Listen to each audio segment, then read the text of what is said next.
Jarkiholi brothers ವಿರುದ್ಧ ಹುಕ್ಕೇರಿ ವಿದ್ಯುತ್ ಸಹಕಾರ ಸಂಘದ ಚುನಾವಣೆಯಲ್ಲಿ ಗೆದ್ದು ಬಿಗಿದ್ದಂತಹ ರಮೇಶ್ ಕತ್ತಿ ಮೇಸಿಯನ್ನ ತಿರುವಿದ್ರು. ಈಗ ಒಂದೇ ವಾರಕ್ಕೆ ಜಾರಕಿಹೊಳಿ ಸಹೋದರರು ಪುಟಿದೆದ್ದಿದ್ದಾರೆ. ಬೆಳಗಾವಿ ಡಿಸಿಸಿ ಬ್ಯಾಂಕ್ನ 16 ಸ್ಥಾನಗಳ ಪೈಕಿ ಜಾರಕಿಹೊಳಿ ಬಣದ 9 ಸದಸ್ಯರು ಅವಿರೋಧವಾಗಿ ಆಯ್ಕೆಯಾಗಿದ್ದಾರೆ. ಆ ಮೂಲಕ ಡಿಸಿಸಿ ಬ್ಯಾಂಕ್ನ ಆಡಳಿತ ಜಾರಕಿಹೊಳಿ ಪ್ಯಾನೆಲ್ ಪಾಲಾಗುವುದು ಪಕ್ಕಾ ಆಗಿದೆ. ಆದ್ರೆ ಈ ಪ್ಯಾನೆಲ್ನಲ್ಲಿದ್ದಂತಹ ಬಿಜೆಪಿಯ ಮಾಜಿ ಸಂಸದ ಅಣ್ಣಾ ಸಾಹೇಬ್ ಜೊಲ್ಲೆ ಅವಿರೋಧವಾಗಿ ಆಯ್ಕೆಯಾಗಿಲ್ಲ. ಹೀಗಾಗಿ ಅವರನ್ನ ಗೆಲ್ಲಿಸಲೇಬೇಕು ಅಂತ ಪಣ ತೊಟ್ಟಿರುವಂತಹ ಜಾರಕಿಹೊಳಿ ಬ್ರದರ್ಸ್ ಒಂದಾಗಿ ಈಗ ರೆಸಾರ್ಟ್ ರಾಜಕೀಯವನ್ನ ಆರಂಭಿಸಿದ್ದಾರೆ.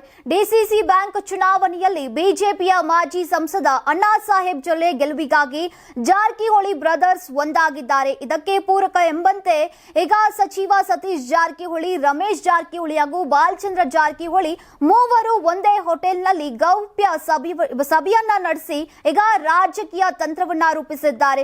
ನಿಪ್ಪಾಣಿಯಲ್ಲಿ ಜೊಲ್ಲೆ ಹಾಗೂ ಉತ್ತಮ್ ಪಾಟೀಲ್ ನಡುವೆ ಸ್ಪರ್ಧೆ ಏರ್ಪಟ್ಟಿದೆ. ಇಲ್ಲಿ 119 ಮತಗಳಿದ್ದು ಇದರಲ್ಲಿ ಜೊಲ್ಲೆ ಪರ 80 ಮತದಾರರಿದ್ದಾರೆ.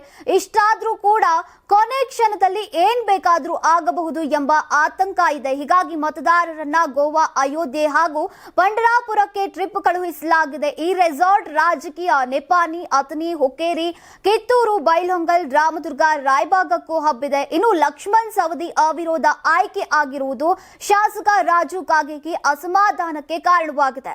ಇನ್ನು ಅಕ್ಟೋಬರ್ 19ಕ್ಕೆ ಡಿಸಿಸಿ ಬ್ಯಾಂಕ್ನ 7 ನಿರ್ದೇಶನ ಸ್ಥಾನಕ್ಕೆ ಚುನಾವಣೆ ನಡೆಯಲಿದ್ದು ಈಗ 14 ಅಭ್ಯರ್ಥಿಗಳು ಕಣದಲ್ಲಿದ್ದಾರೆ. ಅಂದು ಸಂಜೆನೆ ಫಲಿತಾಂಶ ಹೊರಬೀಳಲಿದೆ. ಅಥಣಿಯಲ್ಲಿ ಶಾಸಕ ಸವದಿ, ಹುಕ್ಕೇರಿಯಲ್ಲಿ ಮಾಜಿ ಸಂಸದ ರಮೇಶ್ ಕತ್ತಿ, ನಿಪ್ಪಾಣಿಯಲ್ಲಿ ಮಾಜಿ ಸಂಸದ ಅಣ್ಣಾ ಸಾಹೇಬ್ ಜೊಲ್ಲೆ ಅಖಾಡದಲ್ಲಿದ್ದು ಅಂದೇ ಘಟಾನುಘಟಿಗಳ ಭವಿಷ್ಯ ನಿರ್ಧಾರವಾಗಲಿದೆ. ನೀವು ಸಣ್ಣ ಆಗ್ಬೇಕಲ್ವಾ? ಅದು ಒಂದು ಉತ್ತಮ ಆಹಾರದಿಂದ ಸಣ್ಣ ಆಗ್ಬೇಕಲ್ವಾ? ಪ್ರತಿದಿನ ನಮ್ಮ ಜೀನಿ ಸ್ಲಿಮ್ ನ ಯೂಸ್ ಮಾಡಿ ಯಾವುದೇ ಸೈಡ್ ಎಫೆಕ್ಟ್ ಇಲ್ದಂಗೆ ನೀವು ಸಣ್ಣ ಆಗ್ತೀರಾ.